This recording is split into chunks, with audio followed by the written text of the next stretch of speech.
함께 나눌 하나님 말씀은 구약 성경 요나서 1장 7절에서 12절 말씀입니다. 구약 성경 1287페이지에 있습니다. 요나서 1장 7절에서 12절 말씀입니다. 구약 성경 1287페이지에 있습니다. 요나서 1장 7절에서 12절 말씀입니다. 다 찾으신 줄 알고 교독에서 읽도록 하겠습니다.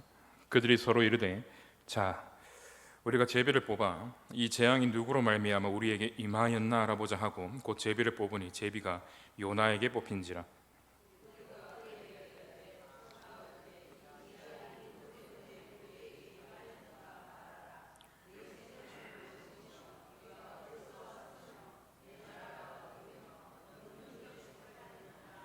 그가 대답하되 나는 히브리 사람이요 바다와 육지를 지으신 하늘의 하나님 여호와를 경외하는 자로다 하고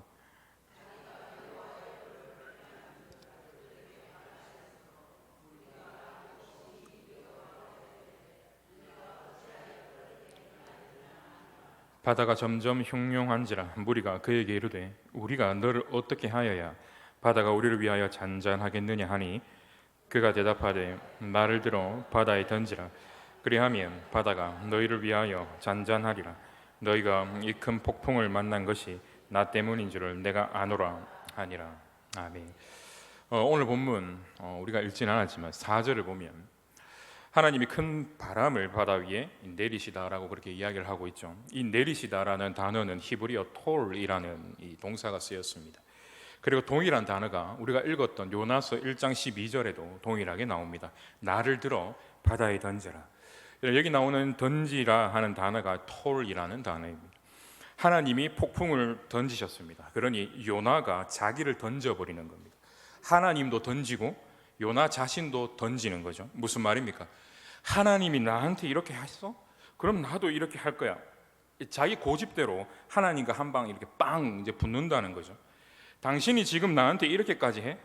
그럼 나는 그럼 죽어버릴 거야. 그럼 당신이 이제부터 내가 죽으면 어떻게 하는지 한번 보자라는 이제 심보죠. 여러분 지금 요나가 나를 던지라라고 하는 이 모습을 통해서 우리는 뭘 알 수 있습니까? 하나님 앞에 절대로 버리고 싶지 않은 그 삶의 고집이 요나 마음속에 있다라는 겁니다. 절대로 포기하고 싶지 않고 절대로 내버리기 싫은 내 은밀한 마음속의 우상이 요나의 마음 가운데 내 마음 가운데 그렇게 자리 잡고 있다라는 겁니다. 근데 하나님도 여러분 참 대단한 분이죠. 이 하나님도 그런 요나를 향해 끝까지 가십니다. 하나님은요 가장 밑바닥, 그러니까 지금 요나가 있는 배 밑바닥보다 더 아래인 바다 제일 밑에서 요나를 마침내 꺾어버리십니다. 하나님이요 끝없는 사랑으로 투적하셔서 사랑으로 요나를 녹이신다라는 겁니다. 여러분 팀 켈러가 쓴 내가 만든 신이라는 책이 있습니다. 거기서 팀 켈러는요 이렇게 이야기합니다. 특별히 이 시대가 주는 문화의 우상이 있다라는 겁니다. 하나님을 섬기지 않는 이 시대의 세계관이 주는 우상이 우리에게 있다라고 그가 이렇게 이야기를 합니다. 여러분 우리는 그 문화와 세계관 안에 살고 있기 때문에 너무나도 자연스럽게요 문화적으로 또 세계관적으로 동화되는 경향이 여러분 우리에게 있습니다. 그로 인해 우리는 너무나도 자연스럽게 나도 모르는 시대가 우리에게 만들어주는 견고한 우상을 우리 마음 가운데에서 섬기고 사는 거예요. 우리는 그걸 모르지만 우리 다 그거를 가지고 있다라는 겁니다. 이 앤드류 델빈코라고 하는 이 교수가 쓴 The Real American Dream이라는 책에서 그가요 미국의 문화는 시대를 거치며 세 단계로 그렇게 변화되었다라고 그가 이야기를 합니다.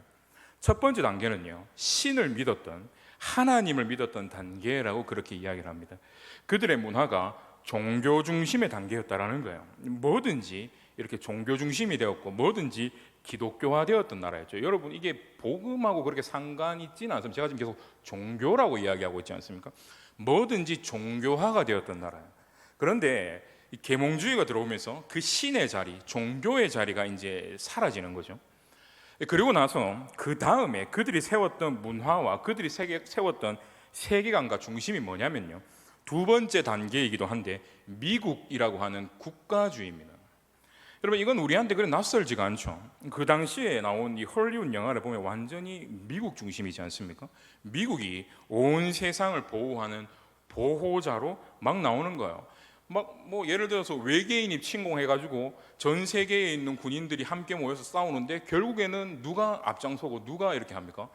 미국 사람이죠. 막 성조기를 막 휘날리면서 막 외국이 외계인이 쳐들어와도 우리가 지킨다 뭐 이런 식의 메시지를 계속 이제 헐리우드 영화에서 냈다라는 겁니다.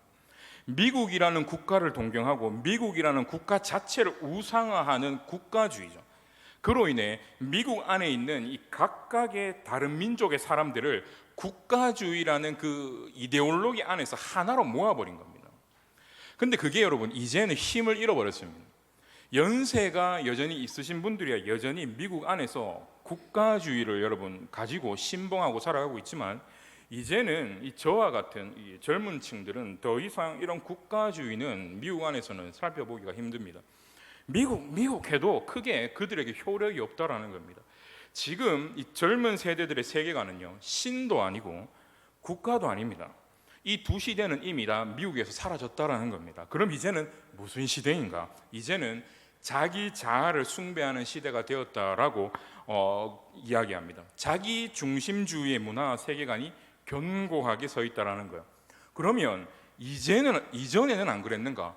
종교 중심주의와 국가주의가 있을 때는 자기 중심적으로 안 살았는가? 자기 중심주의로 살기는 살았죠. 근데 여러분 다른 게 뭐냐 하면 이전에는요, 종교와 국가주의가 이 자기 중심성을 억눌렀습니다.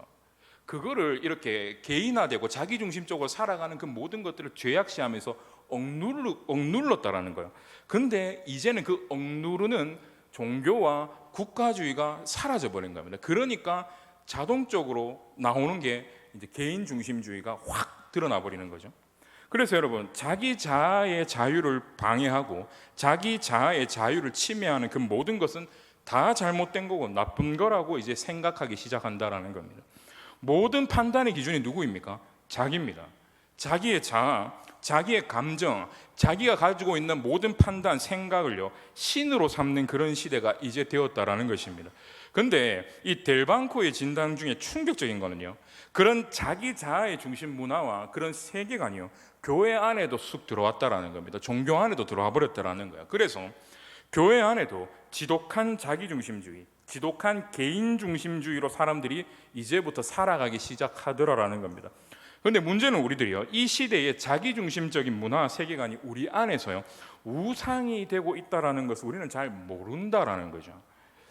여러분 악한 분노, 선한 분노를 쓴 데이비드 폴린슨이요, 나를 분노케 하는 어떤 환경, 어떤 인간, 어떤 사건이 나에게 있어서 문제가 아니라 나를 분노케 하는 그 감정의 가장 밑바닥에 있는 내 안에 있는 견고한 우상을 봐야 한다라고 데이비드 폴린슨이 그의 악한 분노, 선한 분노라는 책에서 그렇게 지적합니다. 나의 분노 안에는 내 안에 우상이 은밀하게 숨겨져 있다라는 거예요. 지금 요나가 왜 이렇게 하나님께 분노하고 있는가? 요나가 하나님께 분노하는 가장 밑바닥에는요 사실 요나의 우상이 자리 잡고 있다라는 거예요. 특별히 본문 8절을 보시면 선원들이 요나에게 묻죠. 첫 번째 질문이 이 재앙이 누구 때문에 일어났는지를 말하라는 거예요. 그리고 둘째로 뭘 물어봅니까? 네 생업, 출신, 나라, 민족에 대한 질문, 즉 네가 누구냐에 대한 질문을 이렇게 합니다. 이게 한 덩어리입니다. 여러분 여기서 제일 중요한 질문이 뭡니까? 재앙이 누구 때문에 왔는가라고 하는 질문이죠. 근데 9절을 보시면 요나는 이 질문에 대한 답을 먼저 하질 않습니다. 뭐부터 하냐면요, 둘째 질문부터 대답합니다. 나는 히브리 사람이요 여호와를 경외하는 자다. 그리고 그 뒤에 첫 번째 질문에 대한 답을 하죠. 첫 번째와 두 번째의 답의 순서가 바뀐다라는 겁니다. 그런데 더 특이한 건 요나가 이들의 질문에 대해 가장 먼저 대답하는 말이 무엇입니까? 나는 히브리 사람이요. 여러분 이게 지금 가장 먼저 그의 입에서 나오고 있다는 겁니다. 그리고 나서 나오는 게 뭡니까? 나는 여호와를 경외하는 자라고 이야기하죠. 무슨 말입니까? 하나님을 믿는 신앙보다 먼저 나오고 있는 게 히브리 사람이라고 하는 자기 민족성, 자기 정체성이에요. 무슨 말입니까? 하나님보다 더 사랑하는 그 무엇이 요나에게 지금 있다라는 것입니다. 다니엘 팀모라는 학자는 여러분 이 부분에서 이렇게 이야기를 합니다. 한번 들어보십시오. 요나는 자신의 민족을 가장 먼저 밝히고 그 다음에 자기의 신앙과 종교를 밝히고 있다. 그로 인해 그가 속한 민족이 그의 자기 정체성에서 가장 중요한 부분임을 우리는 알 수 있다. 무슨 말입니까? 요나는요, 하나님을 믿기는 믿었습니다. 그러나 요나가 가진 믿음은요, 그가 가진 민족과 국적만큼 그의 정체성에 깊고 근본적인 영향을 주지 않는 그런 믿음이었다라는 거예요. 요나가요, 하나님과 복음 안에서 자기의 정체성을 가지지 않고요, 히브리 사람이라고 하는 이 정체성을 가지고 살도록 만든 시대적인 우상이 요나한테 있었다라는 것입니다. 여러분, 그러면 요나 안에 있는 이 우상들이 여러분 그럼 뭘까요? 여러분, 이 부분은 제가 첫 시간부터 계속적으로 이야기한 부분인데, 요나 안에는 크게 세 가지의 우상과 그로 인한 자기 정체성이 요나 안에 그렇게 들어 있습니다. 여러분, 요나가 가지고 있는 첫 번째 우상은요, 요나가 가지고 있는 개인적인 우상이라고 이야기할 수 있어요. 여러분, 요나는요, 성공한 사역자죠. 그래서 하나님께 순종하고 싶어하는 마음보다는요, 내가 지금 이 북이스라엘의 위대한 선지자로서 더 성공하고 싶은 마음이 큰 사람이 바로 오늘 본문 속에 등장하고 있는 이 요나 선지자의 마음이었다라는 겁니다. 더 좋은 위치와 더 좋은 자리에서 더 좋은 삶을 누리며 살고 싶었다라는 겁니다. 그것을 다 버리고 하나님이 가라라는 곳까지 가고 싶지가 않은 거예요. 자기를 희생하고 자기를 손해보면서까지 그런 일은 자기가 선지자임에도 불구하고 하고 싶어 하지 않았다라는 겁니다. 만약 반대로 자기가 더 잘 되는 어떤 일들이 자기의 인생 가운데 벌어지면, 예를 들어서 영토가 확장될 것이다라는 하나님의 말씀이 그의 인생 가운데 찾아오면요, 이거는 하나님의 뜻이니 제가 순종하겠습니다라고 하면서 그것을 순종하는 척하면서 사람들에게 기쁨으로 전달하러 갔다라는 겁니다. 여러분, 제가 설교 때 한 번씩 인용한 이 고신대학원의 성령론을 전공하신 박영돈 교수가 저 같은 목회자들에 대해서 그런 말을 했습니다. 여러분, 한번 들어보십시오. 한 성도의 말이 뼈를 때린다. 목사들이 작은 교회에서 큰 교회로 가면서 다들 주님이 가라고 해서 그 뜻에 순종한다고 말한다는 것이다. 그들도 많이 고심하며 기도하면서 결정했을 것이다. 그것이 주님의 인도하심일 수도 있다. 그러나 우리는 우리의 마음이 향하는 쪽으로 편리하게 주님의 뜻을 해석하기가 쉽다. 인간이란 그런 존재다. 오래 사역해도 변화 없이 답보 상태에 있는 작은 교회보다는 인적 자원이 풍성하고 활기가 넘치는 생동력이 있어 보이는 큰 교회에서 자기가 가지고 있는 자신의 기량을 마음껏 발휘해보고 싶은 마음이 전도사들과 목사들에게 있을 것이다. 그리고 그것이 자기의 인생 커리어에 도움이 될 것이다. 이건 나부터도 그렇다. 하지만 큰 교회로 갈 수 있는 기회와 자질이 있음에도 모든 것이 열악한 시골 교회와 작은 교회에 우직하게 남아 그 교인들을 말씀으로 섬기는 희귀한 전도사들과 목사들도 여전히 있다. 그들의 행보는 요주의부동이다. 어떤 이는 그들을 보면서 그것은 재능과 은사를 소망하는 것이다 라고 그렇게 이야기를 한다. 또 어떤 이는 거기서 썩는다라고 이야기한다. 그러나 그런 판단 자체가 이 세상이 가지고 있는 실용주의 가치관을 철저하게 따르고 있는 것이다.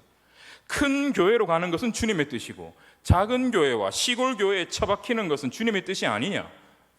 그런 목사는 세상의 눈으론 거기서 썩는 것 같지만 하나님 나라와 복음의 가치를 위해 제대로 썩는 것이다. 곧 주님 앞에 선다는 종말의 의식이 희미해진 목사들이 이 땅 가운데 너무나도 많다. 여러분, 이거는 앞에 서 있는 저 같은 목사들 뿐만이 아니죠. 이 삶의 원리, 하향 곡선을 그리는 것보다 끊임없이 내 인생 가운데 상향 곡선을 끊임없이 그리는 것이 하나님의 뜻이다, 하나님의 선하신 뜻이다 라고 하면서 끊임없이 내 인생을 바라보고 해석하며 끊임없이 그러한 인생길로 편하고 잘 되는 길로만 끊임없이 걸어가는 게 여기에 서 있는 저와 여러분의 삶의 모습이다라는 겁니다. 여러분, 지금 요나도 그렇죠. 하나님의 은혜로 내가 얼마든지 잘 되는 일은요, 내가 다 할 수 있습니다.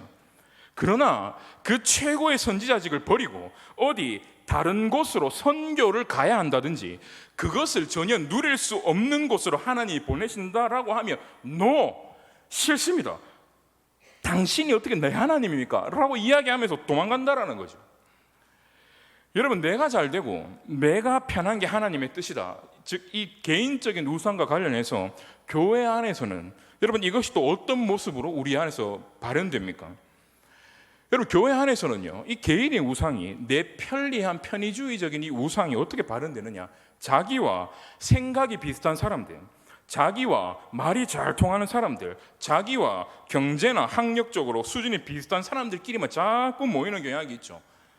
그렇지 않은 사람들끼리는 잘 모이려고 안 한다는 겁니다. 왜 그렇습니까? 그것이 더 좋기 때문이에요. 그것이 더 편하기 때문입니다. 그것이 나를 교회에 와서 더 안정감 있게 만들어주는 거예요. 불편하지는 않습니다.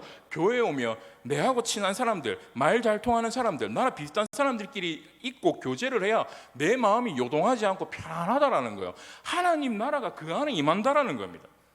그것이 나를 더 괜찮은 사람인 것처럼 나를 더 포장한다라는 거예요. 내 안에 죄성을요, 내랑 비슷한 사람들끼리 끊임없이 말 잘 통하고 뭐 여러 가지 교제를 잘할 수 있는 사람들끼리 모여 있으니까 내 안에 있는 은밀한 죄성을 쉽게 감출 수가 있는 겁니다. 높아지고자 하는 자는 낮아져야 하고 섬기는 자여야 합니다. 더 아래로 내려가고 더 아래로 내려가서 서로 어울리지 않는 그들이 함께 어울려 함께 살아가야 한다라는 겁니다. 여러분, 그게 주 안에서 하나 되는 거고 복음이 우리에게 이야기하는 정신이며 가치입니다. 대부분의 교회 안에는 여러분 이런 그룹들이 다 존재합니다. 그게 많으냐 적으냐의 차이지 이런 그룹들이 교회 안에는 다 있다는 거예요. 끼리끼리가 다 존재한다라는 겁니다. 근데 중요한 건 그게 당연한 게 아니라 여러분 그건 비복음적입니다. 복음이 아니에요. 여러분 그건 우상입니다. 나는 무조건 편해야 한다라고 하는 자기 중심적인 시대가 우리에게 끊임없이 만들어내고 있는 우상이다라는 겁니다. 여러분, 우리는 끊임없이 교회에 와서도 우상 숭배를 하고 살아간다라는 거예요. 여러분, 이 우상을 요나가 가지고 있었다라는 것입니다. 두 번째는 이스라엘 중심주의, 자민족 중심주의입니다. 국가주의며 선민 사상입니다. 일종의 문화적인 우상입니다. 여러분, 요나는요, 북이스라엘이라는 나라, 이스라엘이라는 그 민족적 자부심이 엄청나게 대단한 사람입니다. 내가 이 이스라엘이라는 나라 안에 소속되어 있는 사람이라는 것으로 엄청난 자부심을 가지고 있었고 엄청난 마음의 평안과 안정감을 가지고 있었다라는 거예요. 여러분, 지금은 20살 중반 정도 된 제 제자 중에 한 명이에요. 고등학생 때 하루는 저한테 찾아와서 뭐라고 이야기하냐면 자기 학교 음악 선생님이 너무 싫다는 겁니다. 자기만 싫은 게 아니고 학교 동료 선생님들도 그 선생님을 다 싫어한다는 거야. 좀 젊은 선생님이었는데 그때 한 20살 중반 정도 됐다라고 하는데 왜 싫으냐? 왜 그러냐라고 했더니 우리 선생님은요 서울대 음대를 나왔거든요. 우리 선생님은요 서울대 음대를 나오셨어요. 나는 서울대 음대 출신이니까 다른 교사들과 급이 좀 다르고 싶은 거야. 서울대 음대라는 그 소속, 그리고 그 서울대 음대라는 그 소속 가운데 드러나는 자신의 능력에 자신이 근거해서요 사람들 앞에서 끊임없이 우월감을 가지고 싶은 거예요. 끊임없이 사람들 앞에서 자기가 중요한 존재다라는 것을 알리고 싶은 겁니다. 그리고 그것으로 말미암아서 스스로 자기 마음 가운데에 안정감을 확보하면서 살려고 한다라는 겁니다. 여러분, 우리 안에 있는 이 문화적인 우상은요 학벌, 내 직업, 내가 사는 동네, 또 그 동네 안에서 어디 브랜드의 집에서 산다라는 등등 수없이 많은 양태들로 우리 인생 가운데 끊임없이 드러납니다. 그리고 이것들은요 너무나도 쉽게 나의 정체성이 되는 거예요. 무슨 대학교 출신 누구누구, 어디에서 무슨 직급으로 일하고 있는 누구누구. 요나처럼요 당신 누굽니까? 라고 얘기하면 하나님과의 나와의 관계, 복음적 관계에서 나를 바라보지 못합니다. 당신 누구입니까? 라고 얘기하면 나는 누구입니까? 나는 어디 대학교 출신 누구누구, 나는 어디 회사에 다니고 있고, 나는 거기서 지금 무슨 직급을 수행하고 있는 누구누구, 어느 동네에 살고 있고, 어느 동네에서 무슨 아파트에 살고 있고, 차는 이 차를 끌고 다니고 있는 누구누구, 내 자녀는 어디 학교를 다니고 있고, 내 자녀는 지금 무슨 공부를 하고 있고, 내 자녀는 지금 무슨 직업을 가지고 있는 그의 엄마인 누구누구, 그의 아빠인 누구누구. 왜 다들 아닌 줄 알았어요. 그리고 이 모든 우상과 정체성을 통해서요, 우리는 끊임없이 사람들에게 인정받으려고 하고 중요한 존재임을 어필하려고 하고 내 마음에 그것을 통해서 안정감과 평안을 얻고 확보하려고 한다는 겁니다. 여러분, 특별히 이 문화적인 우상, 이 소속감을 통해 자기 정체성을 끊임없이 가지며 살아가는 사람들은요, 그게 남들보다 좀 더 강한 사람들은요, 타인의 비난이나 타인에게 억울한 일을 당하면 보통 사람들보다 더 그것을 견디지를 못합니다. 내가 누군데, 내가 어디에 소속된 사람인데 감히 네 따위가 날 어떻게 보고 이렇게 비난해? 참지를 못하는 거야. 네 따위가. 마지막 세 번째는요, 일종의 도덕적 우상입니다. 나는 니느웨보다 더 깨끗한 사람이라는 거야. 너보다는 내가 더 착하고 니보다는 내 똥이 더 굵다.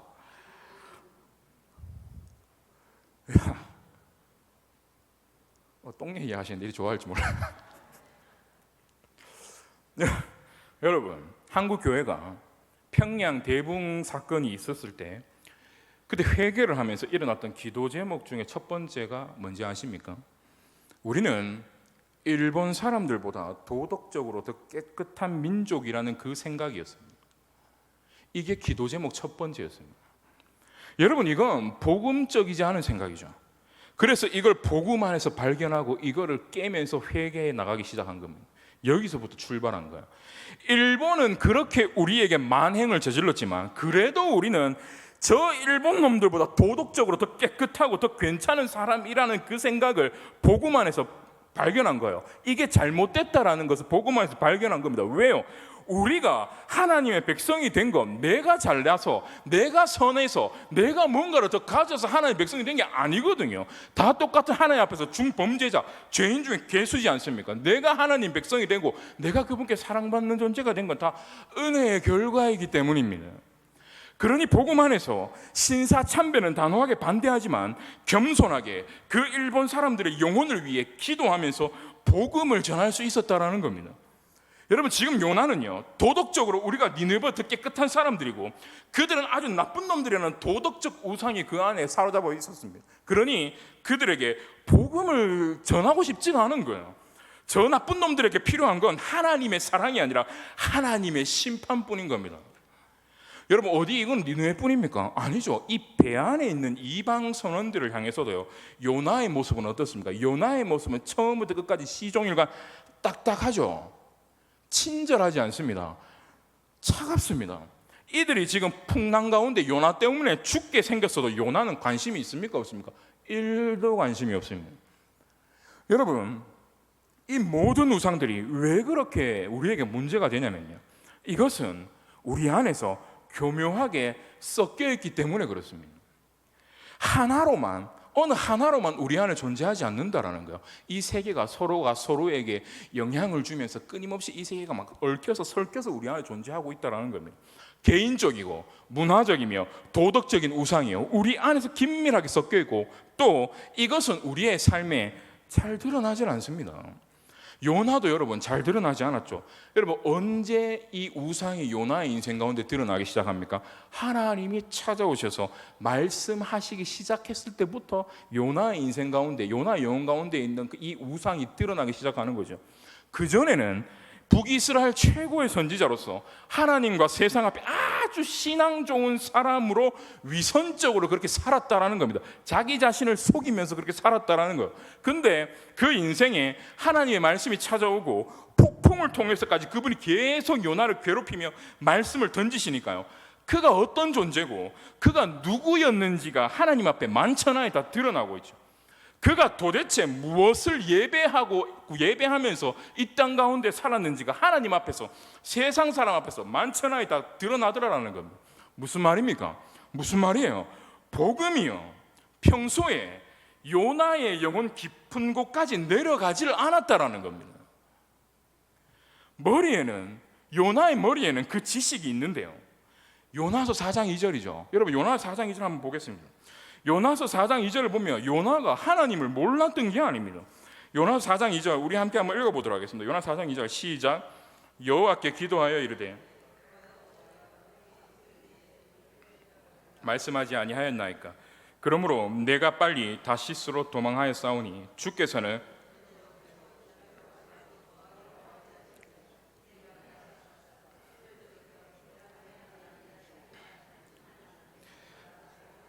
요나는 알았다는 거예요. 하나님이 어떤 분이신지, 복음이 뭔지 요나는 알고 있었습니다. 주는 은혜로우시고 자비로우시며 노하기를 더디하시며 인애가 크시사 뜻을 돌이켜 재앙을 내리시지 아니하시는 하나님이신 줄을 저는 알고 있었습니다. 여러분, 요나는 그 머리에는 그 복음에 대한 지식, 하나님이 어떤 분인지에 대한 지식이 머리 안에 있었습니다. 그런데 그 복음이 내 삶 깊은 곳까지, 그의 인생의 모든 영역과 요소 가운데까지 내려오며 작용하지를 않았다라는 겁니다. 우상이 그의 삶 깊은 곳까지 작용했다라는 거예요. 하나님과 그분의 사랑이요, 요나의 정체성을 형성하고 있는 것이 아니라 그가 사는 세상의 문화와 세계관이 만든 우상이요, 요나의 마음과 요나의 정체성을 끊임없이 형성하고 있었다라는 겁니다. 여러분, 갈라디아서 2장 11절을 보면 안디옥에서 발생된 안디옥 스캔들이 나오죠. 갈라디아서 2장 11절은 우리 함께 한번 읽어보도록 하겠습니다. 시작. 게바가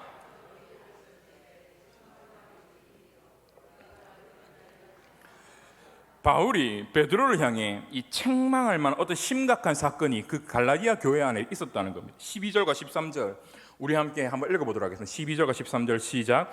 야고보에게서 온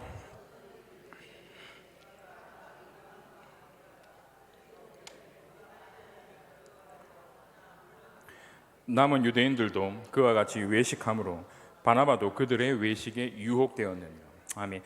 평소 바울은요, 갈라디아 사람들에게요, 예수 그리스도를 통해 하나님의 영원한 사랑을 받는 존재들이 되었다라고 끊임없이 바울이 그들 가운데에 하나님의 복음, 그리스도로 말미암는 복음을 바울이 갈라디아 교회에서 끊임없이 가르쳤습니다.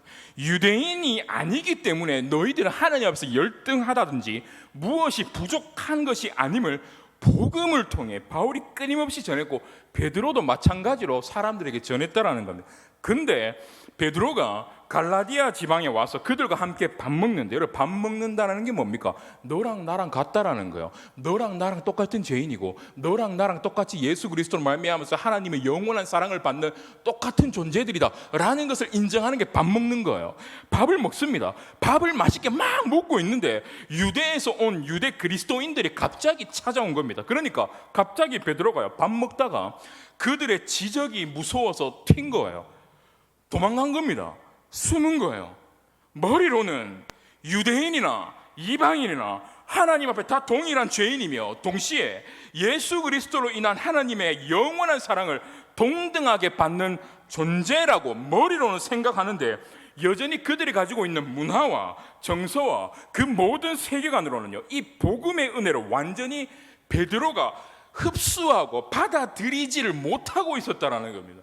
우리 유대인들만 혹은 우리처럼이라는 그 생각, 아주 추잡한 인간의 자기 중심성을요, 여전히 베드로가 가지고 있었고 바나바도 가지고 있었고 그 안에 있었던 선생이라고 일컫는 사람들이 그걸 가지고 있었다라는 거. 근데 문제는 복음에 완전히 배치되고 있는 이 상황이 그 자리에서 실제로 일어나 버린 거다라는 거예요. 은밀하게 숨어 있다가 이 사건을 통해 확 드러나 버린 거죠. 그리고 그것으로 인해 베드로와 밥 먹던 이 갈라디아 사람들이요, 복음에 대해 근본적으로 의심하고 복음에 대해 근본적으로 회의를 품는 일들이 이 가운데 벌어지기 시작했다는 겁니다. 그래서 바울이 정말 단호하고 강하게 베드로를 향해 공적으로 책망하는데 14절입니다. 우리 14절 함께 한번 읽어보도록 하겠습니다. 시작. 그러므로 나는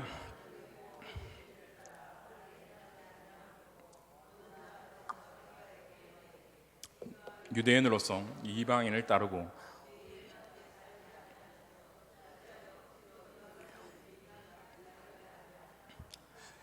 지금 바울이 베드로에게 경고할 때요, 네가 지금 이방인들을 섬겨야 하는 규칙을 어겼다, 또는 새신자들을 네가 어떻게 상대해야 되는지 네가 새신자 교육 다 받았잖아. 4주 과정, 5주 과정, 네가 새신자들을 어떻게 그들을 돌보고 섬겨야 되는지 네가 다 교육 받았잖아. 근데 네가 그 새신자를 대하는 그 규칙을, 우리가 배운 그 학습을 어겼다라고 말하지 않습니다. 네가 규칙을 어겼다라고 이야기하지 않아요. 네가 율법을 어겼다고 이야기하지 않습니다. 네가 배운 대로 하지 않는다고 이야기하지 않습니다. 바울이 뭐라고 이 지적을 합니까? 네가 복음을 따라 살지 않는다, 그렇게 지금 이야기를 하고 있다는 거예요. 복음이 네 삶 한가운데 들어가서 복음을 따라서 네가 살아야 하는데 복음이 거기까지 가지 못했다라고 지금 바울이 베드로를 향해서 책망하고 있다는 겁니다. 네 삶에 있는 그 한 영역 가운데 복음이 영향을 미치고 있지 않다라고 이야기를 하고 있는 거예요. 여러분, 주님과 사람들 앞에 복음을 열심히 전했던 베드로였고 자기 목숨도 아끼지 않았던 베드로였지만요, 그가 가지고 있던 그의 삶의 한 구석에 여전히 복음이 그의 삶에 역사하지 않는, 그의 삶에 그가 고집스럽게 가지고 있는 자기 삶의 그 잘못된 부분들이 베드로 안에 여전히 살아 숨쉬고 있었다라는 것입니다. 지금 그곳까지 복음이 들어가야 된다라고 지금 바울이 지금 지적하고 있는 거예요. 복음을 이야기하고 복음을 전하는 삶을 네가 살면서 도대체 왜 너는 복음을 따라 살아가지 않느냐? 복음이 그냥 교회 안에서만 복음이 아니다라는 거예요. 우리 삶 깊은 곳까지 들어가야 한다라는 겁니다. 그걸 복음이 다뤄줘야 한다라는 거예요.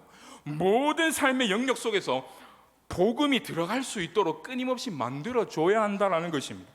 만약 우리가 복음을 가지고 있다라고 이야기는 하지만요, 요나와 베드로처럼 우리 삶의 전 영역 속에 복음이 스며들고 들어가지 않고 적용되지 못하면요, 여러분, 우리의 신앙 형태는 그때부터 이상한 형태로 이제 발현되기 시작하고 드러나기 시작한다라는 겁니다. 여러분, 리차드 러블레이스라는 역사학자가 그렇게 이야기합니다. 여러분 한번 들어보시죠. 많은 사람들이 그리스도 안에 있다라고 이야기는 하지만 자신의 삶에 안정감을 줄 또 다른 영적 구명조끼를 찾아서 끊임없이 다닌다. 그들은 자기 능력과 자기의 정의로움에 매달리는 것은 말할 것도 없고, 자기가 속한 인종, 집단의 소속감, 익숙한 사회나 교회의 패턴과 교회가 가지고 있는 고유한 문화, 자기의 추천의 수단인 자기 과시, 자기 자랑의 문화에 끊임없이 집착하며 살아간다. 그리스도의 복음을 우리의 인생 전 영역에, 모든 영역에 포괄적으로 믿고 모든 영역 가운데 복음을 적용하고 모든 영역 가운데 복음을 받아들이지 않는 이상, 그 복음을 통한 훈련을 그리스도인들이 해나가지 않는 이상 이 세계와 이 문화와 이 세계관이 끊임없이 우리에게 주는 다른 구명조끼를 우리는 절대로 우리 힘으로는 벗을 수가 없다. 무슨 말입니까? 그리스도 안에서 복음이 만들어내는 정체성이 우리 안에 없다라는 겁니다.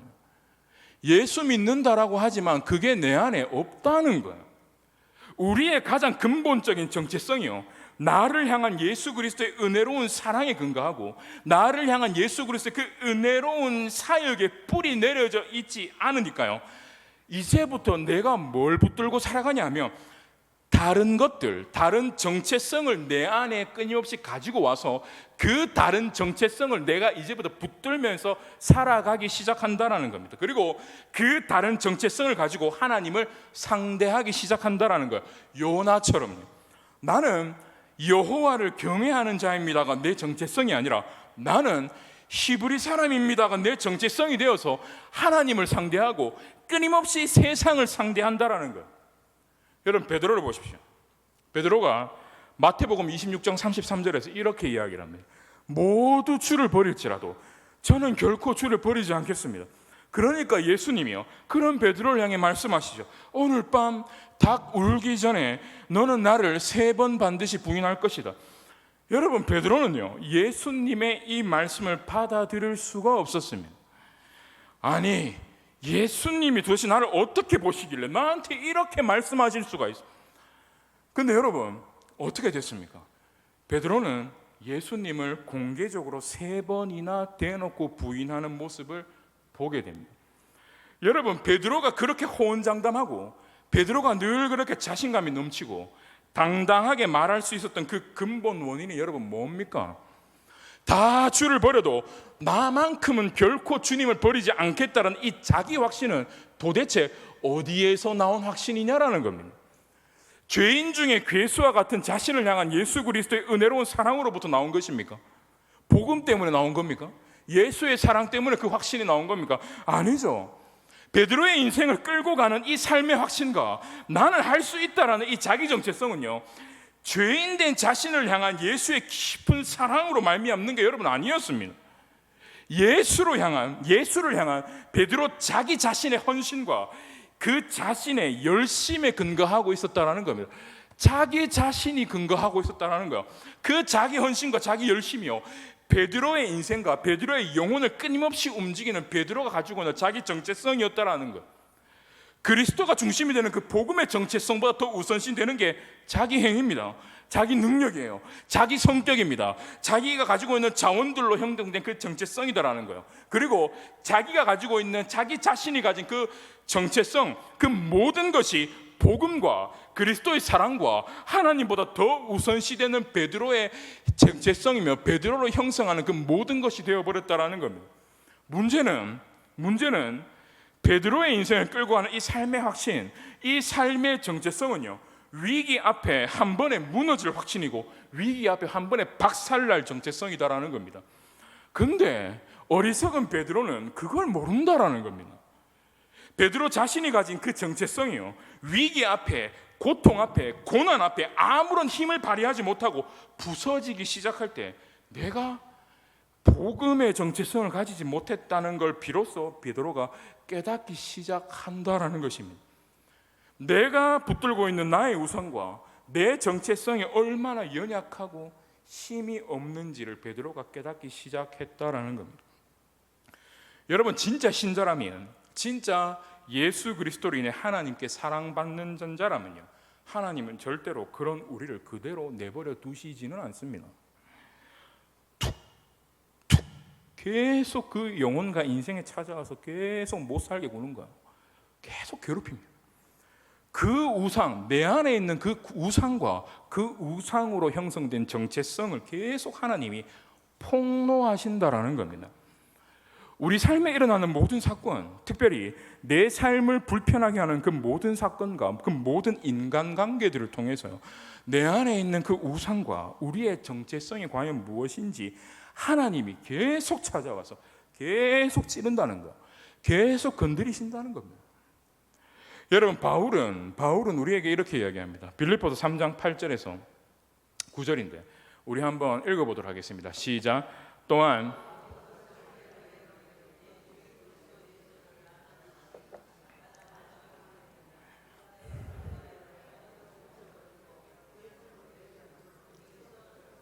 그 안에서 발견되려 함이니, 그 안에서 발견되려 한다. 여러분, 우리의 참된 정체성은요, 내 안에 있는 우상을 통해 내가 쟁취하는 게 아닙니다. 내가 세상 것을 가지고 내 임의로 내 안에서 내 안의 정체성을 만들어내는 것이 아니다라는 거예요. 내가 누구인지, 내가 어떤 존재인지에 대한 정체성은요, 오직 예수 그리스도 안에서만 발견되어지는 것입니다. 내가 누구냐라는 나의 정체성은요, 이미 우리에게 있는 예수 그리스도의 복음 안에서만 끊임없이 발견된다라는 거예요. 그리고 예수 안에서 끊임없이 발견되어지는 그 정체성이요, 우리의 모든 인생의 영역에서요, 복음의 정체성으로 살도록 이끌어가기 시작한다라는 것입니다. 내가 그리스도를 위하여 내 모든 것을 잃어버리고 내 모든 것을 배설물로 여길 수 있는 힘은요, 내 개인의 우상과 내 문화의 우상과 내 도덕적인 우상, 그로 인한 내 모든 정체성이 내 안에서 비로소 죽어나가기 시작하는 것은요, 그리스도 안에서만 발견되어지는 내가 누구냐라고 하는 그 복음의 정체성 때문에 가능하다라는 것입니다. 여러분, 팀 켈러의 일과 영성이라는 책을 보면 여러분 이런 이야기가 있습니다. 연극인이 꾸민 두 사람이 있었어요. 근데 이 두 사람은 자신의 꿈의 성취를 위해 열심히 오디션을 봤지만 둘 다 안 됐습니다. 근데 그 중에 한 명은 이 과정에서 그리스도를 만난 겁니다. 복음을 발견한 거예요. 그래서 그는 새로운 직장을 가지고 그 직장 생활 중에 연극을 할 수 있는 기회를 보면서 취미로 그렇게 연극을 하는 삶을 살기 시작했습니다. 이전과 다르게 연극인이라는 것이요, 더 이상 그의 삶에 가장 중요하고 우선시되는 정체성이 아닌 게 되어버렸다는 겁니다. 복음이 그의 영혼과 인생의 가장 중심에 있는 정체성이고 연극은 그 다음 게 되어버렸다는 거야. 내가 그리스도를 통해 나의 정체성을 새롭게 발견했기 때문에요, 그의 가장 중심에 있던 연극인이다라고 하는 정체성을 내가 버리고 그것을 배설물로 여길 수 있게 되었다라는 겁니다. 이해하십니까? 근데 다른 한 사람은 그렇지 않았어요. 연극인이 여전히 가장 큰 자기 삶의 정체성이었습니다. 근데 그것이 인생 가운데 끊임없이 실패하고 좌절하니까 그의 인생이 완전히 무너집니다. 여러분, 그가 왜 인생이 무너집니까? 그의 인생이 왜 실패의 인생으로 걸어가기 시작합니까? 그가 실력이 없어서 그렇습니까? 세상이 그를 안 도와줘서 그렇습니까? 아니면 그가 운이 없어서 그렇습니까? 여러분, 아니에요. 그의 마음의 중심의 정체성이요, 연극인이었기 때문에 여러분 그렇습니다. 영원히 흔들리지 않는 예수 그리스도의 사랑이요, 나의 정체성을 만들고 형성하는 것이 아니라 세상이 우리에게 끊임없이 주는 우상의 정체성을 우리가 가지면요, 우린 반드시 우리의 인생 가운데 무너지게 되어 있습니다. 우리의 인생 끊임없이 흔들리는 거예요. 왜 그렇습니까? 그 우상과 그 정체성은요, 영원하지 않거든요. 영원한 힘이 없습니다. 늘 변합니다. 무능하다라는 거예요. 여러분, 결혼 생활도 마찬가지죠. 힘든 결혼 생활이 있다고 해서 자기 인생이 무너지지 않습니다. 왜냐하면 결혼은 너무너무 신성하고 너무너무 거룩하며 너무 중요한 거지만 가장 중요한 건 아닙니다. 그리스도로 인한 복음의 정체성이 먼저고 결혼은 그 다음입니다. 목회자의 인생도 마찬가지죠. 목회자의 사명과 정체성도 중요하지만 더 중요한 건 뭡니까? 복음의 정체성이죠. 목회자가 저의 정체성이 되면 그때부터 제 삶은 계속해서 흔들립니다. 무너지기 시작한다라는 거. 여러분이 저를 건드릴 때마다 저는 급격하게 파괴되고 무너진다라는 거예요. 목회자만 그렇습니까? 장로님들, 권사님들, 집사님들도 다 마찬가지입니다. 직분이 여러분의 영혼의 정체성이 되는 순간 여러분은 폭풍 앞에 속절없이 무너지는 여러분 자신을 끊임없이 발견하게 될 겁니다. 여러분, 모든 것이 그렇습니다. 여러분이 가지고 있는 돈, 명예, 직장, 자식, 안락함, 부유함, 종교성, 도덕적인 모든 우월주의 등이요, 여러분의 정체성이 되는 그 순간 여러분은 반드시 여러분의 인생 가운데 날마다 무너지기 시작할 겁니다. 여러분의 인생은 끊임없이 흔들리기 시작할 겁니다.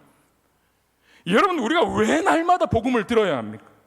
왜 예수 그리스도의 이야기를 날마다 주일 예배에 나와서 수요 예배에 나와서 날마다 예수 그리스도의 이야기와 그분이 우리에게 보여주신 그 복음의 놀라운 사건을 우리가 왜 날마다 이 예배 가운데 와서 들어야 되고 봐야 되냐라는 겁니다. 그리스도 안에서만 발견되어질 수 있는 그 복음의 정체성 때문입니다.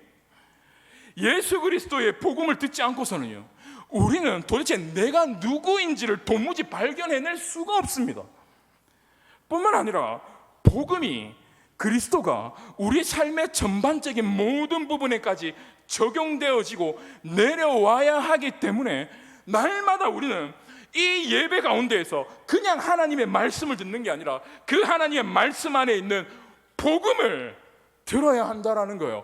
복음을 듣지 않으면 내 안에 있는 정체성이 30년을 교회에 다녔든 40년을 교회에 다녔든 상관없습니다.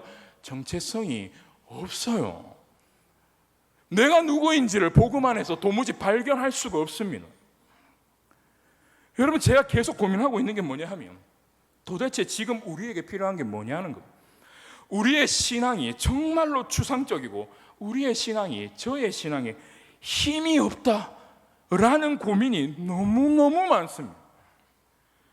무슨 어떤 행사를 통해서 뭐 특별 새벽 기도회를 하고 무슨 뭐 영적 대각성 뭐 집회를 하고 부흥회를 하고 전도 집회 등을 통해서 와 정말 은혜를 많이 받는 와 탁월하다. 와 정말 눈물 콧물 다 쏟았다. 그리고 시간이 지나면 어떻습니까? 시간이 지나면 어떻습니까? 더 이상 말은 안 하겠습니다. 더 말은 안 하겠다. 잘 알잖아요. 도대체 뭐가 문제인가? 뭐가 문제냐? 한국 교회처럼 예배 많이 드리고 행사 많이 하고 한국 교회처럼 여러 가지 것들을 많이 하는 것도 없는데 왜 우리의 영혼과 왜 우리의 인생은 갈수록 곤고한가? 왜 갈수록 이렇게 비참한가? 앞에서 말씀드린 리차드 러블레이스의 말처럼요, 그리스도의 복음을 우리의 인생의 전 영역에서 포괄적으로 믿고 적용하고 받아들이는 그 훈련이 우리 안에 없는 겁니다. 예수를 믿기는 믿는데 그리스도의 은혜와 그 사랑이요, 십자가로 인해 드러난 하나님의 그 놀라운 복음의 원리가요, 신자들의 마음속 깊이 들어가지를 않는다는 겁니다. 그리스도의 사랑으로 말미암는 그 복음의 정체성이요, 내 인생 전체에서 발견되어지지가 도무지 않는다는 겁니다. 그것이 되지 않고 그것이 없는 상태에서요, 수많은 것들을 통해 우리가 아무리 많은 은혜를 받았다고 하더라도요, 그것은 우리 삶에 그렇게 큰 변화를 결단코 일으킬 수가 없습니다. 밑 빠진 독에 물 붓기다라는 거예요. 여러분, 요나와 베드로의 모습을 기억하십시오. 요나와 베드로의 모습을 기억하십시오. 그리고 이 자리에 앉아있는 여러분 자신의 모습을 기억하십시오. 내가 왜 이렇지? 30년, 40년이 넘도록 교회를 다니고 있는데 나는 왜 이렇지? 우리 안에 있는 이 우상과 우리가 만들어낸 그 정체성은요, 예수 그리스도의 복음 아니고는 절대로 깰 수가 없는 겁니다. 어떻게 하면 이 한 번의 예배를 통해서 또 교회의 각종 모임들을 통해서 복음이 발견되어지고 예수 그리스도가 발견되어질 수 있는가? 그리고 그 복음으로 말미암는 내가 누구인가라는 나의 정체성이 내 삶의 곳곳에 연결되어질 수 있는가가요, 저와 이 자리에 있는 우리들, 그리고 한국 교회에 가지고 있는 가장 큰 숙제다라는 생각을 도무지 제가 떨쳐버릴 수가 없습니다. 여러분, 팀 켈러가 이런 말을 합니다. 내 안의 우상은 절대로 내가 이길 수 없다. 내 안에 있는 우상은 내가 죽이거나 내가 이기는 게 아니라 그리스도의 복음으로 대체되는 것이다. 이겨서 죽이는 게 아니고 우상이 다른 신으로 대체가 되어야 된다는, 그리스도의 복음으로 대체가 되어야 된다는 겁니다. 그렇기에 나는 우상으로 힘들 때면 예수 그리스도를 생각한다. 무슨 말입니까? 나는 도대체 누구인가? 나는 어떤 존재인가? 나는 어떤 삶을 살고 어떤 목적으로 이 땅 가운데 살아가야 하는가? 여러분, 이 모든 나의 정체성은요, 오직 그리스도 예수의 복음 안에서만 발견되어지는 것이기 때문에요, 예수를 바라보고 예수를 묵상하며 예수를 알아가기 위해 끊임없이 힘쓴다라는 것입니다. 나는 비록 요나와 베드로 같은 고집스러운 우상숭배자지만요, 그럼에도 불구하고 그런 내가 절대로 바랄 수 없는 하나님의 놀라운 사랑을 예수 그리스도로 인해 넘치도록 받는 자라는 그 삶의 정체성이요, 우리를 한없이 주님 앞에서, 우리를 한없이 하나님 안에서, 우리를 한없이 복음 안에서 끊임없이 살 수 있도록 끊임없이 만들어주는 힘이 되고 원동력이 된다라는 거예요. 미로슬라브 볼프는 이 정체성을 뭐라고 이야기하냐면 중심에서 내려오는 중심이다라고 이야기합니다. 중심에서 내려오는 중심, 흔들리지 않는 그리스도로부터 내려오는 정체성이기 때문에요, 그것을 중심에서 내려오는 중심이다라고 그는 이야기를 한다라는 거예요. 여러분, 이제 말씀을 정리하면서 여러분, 우리에게 이 복음의 정체성과 은혜가요, 예수 그리스도를 통해 복음을 통해서 날마다 우리 가운데, 우리 영혼 가운데 날마다 계속적으로 발견되어지면 어떻게 되는 것일까요? 마지막입니다. 마지막은 아니네. 요한 1서 3장 16절입니다. 우리 함께 한번 읽어볼까요? 시작.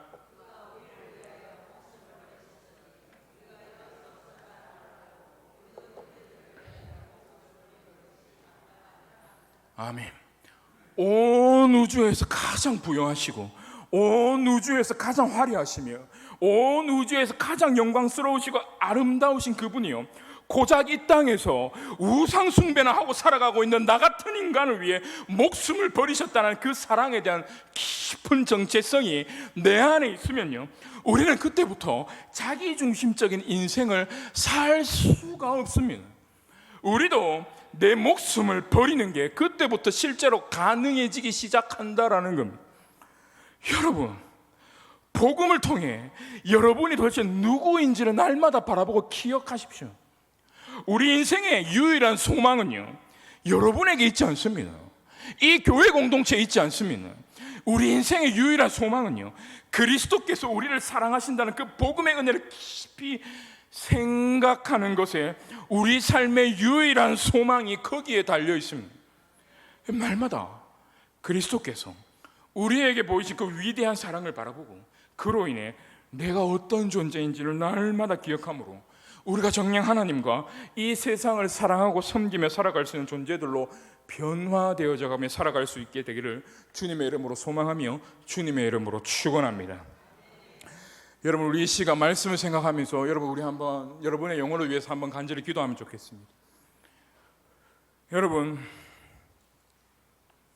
여러분은 도대체 누구이십니까? 여러분은 어떤 존재이십니까?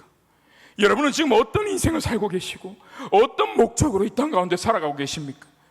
세상의 문화와 세상의 세계관이 우리에게 말하는 그 지독한 자기중심성을 가지고 우린 그렇게 이 땅 가운데 살아가고 있지는 않습니까?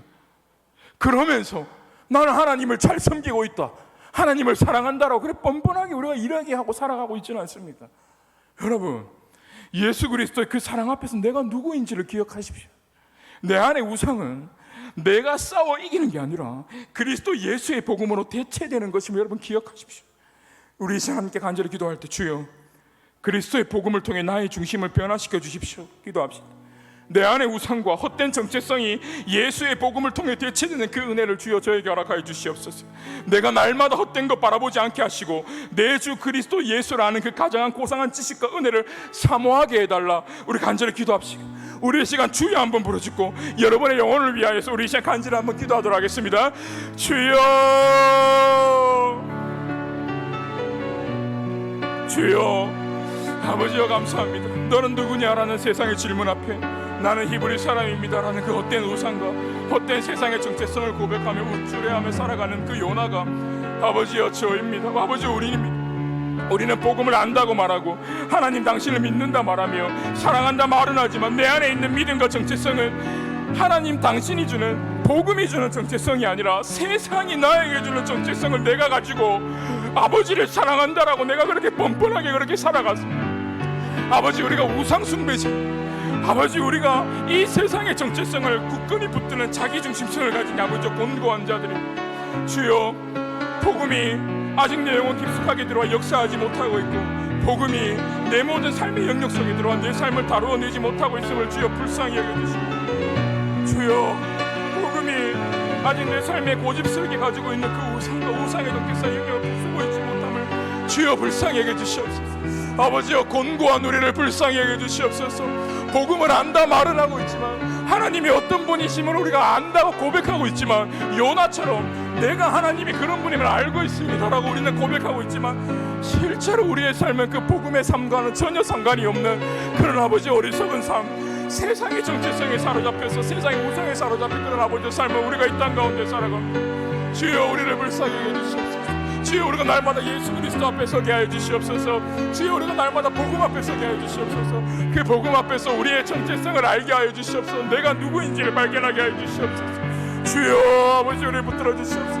아버지, 우리의 부족함이 뭔지를 깨닫게 하여 주시옵소서. 주여 함께 하여 주시옵소서.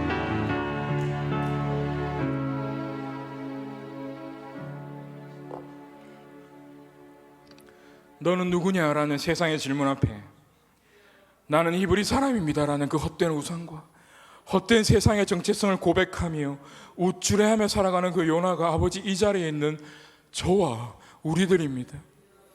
우리는 복음을 안다고 말하고 하나님 당신이 어떤 분인지 안다고 믿는다고 말하고 사랑한다 말은 하지만 내 안에 있는 믿음, 내 안에 있는 정체성은 복음이 나에게 주는 정체성이 아니라 아버지 세상이 나에게 주는 정체성을 가지고 있습니다. 아버지 우리는 끊임없이 내 안에 개인적인 우상을 가지고 내가 더 편하고 내가 더 좋고 더 윤택한 인생을 살기를 원하고 아버지 내 안에 문화적 우상을 가지고는 내가 속한 그 소속을 통해 끊임없이 나를 증명하고 자랑하며 살기를 원하며 내 안에 가지고 있는 도덕적 우상을 가지고 내가 너보다 더 나은 사람이다라는 교만을 가지고 우리는 이 땅 가운데 살아갑니다. 그리고 우리의 모든 정체성은 이 모든 우상에서 나오는 세상의 정체성을 가지고 그렇게 아버지 교만하게 우리가 살아갑니다. 주여 복음이 아직 내 영혼 깊숙하게 들어와 역사하지 못하고 있고 복음이 내 모든 삶의 영역 속에 들어와 내 삶을 다루어내지 못하고 있음을 주여 불쌍히 여겨주시옵소서. 복음이 아직 내 삶에 고집스럽게 가지고 있는 그 우상과 우상의 정체성의 영역을 부수고 있지 못함을 주여 불쌍히 여겨주시옵소서. 예수가 나를 위해 목숨을 버리셨으니 나와 우리가 이로써 사랑을 안다라고 고백한 사도 요한의 고백이 이 자리에 있는 저와 우리의 고백이 될 수 있도록 주여 인도하여 주시옵소서. 내가 모든 것을 해로 여김은 그리스도 예수를 아는 지식이 가장 고상하기 때문이다라는 바울의 고백이 아버지여 저와 우리의 실제적인 고백이 될 수 있도록 은혜 베풀어 주시기를 간절히 소망합니다. 아버지 우리의 유일한 소망은 오직 그리스도께서 우리를 사랑하신다는 그 복음의 깊은 은혜를 소유하고 가지는 것임을 이 시간 다시 한 번 더 기억하며 날마다 복음을 소망하고 날마다 복음을 사랑하며 복음의 갈급해함으로 주님을 더 사랑하는 인생 될 수 있도록 우리에게 은혜 베풀어 주시기를 이 시간 간절히 소망하며 이 모든 기도 살아계신 우리 주 예수 그리스도 이름으로 간절히 기도드립니다.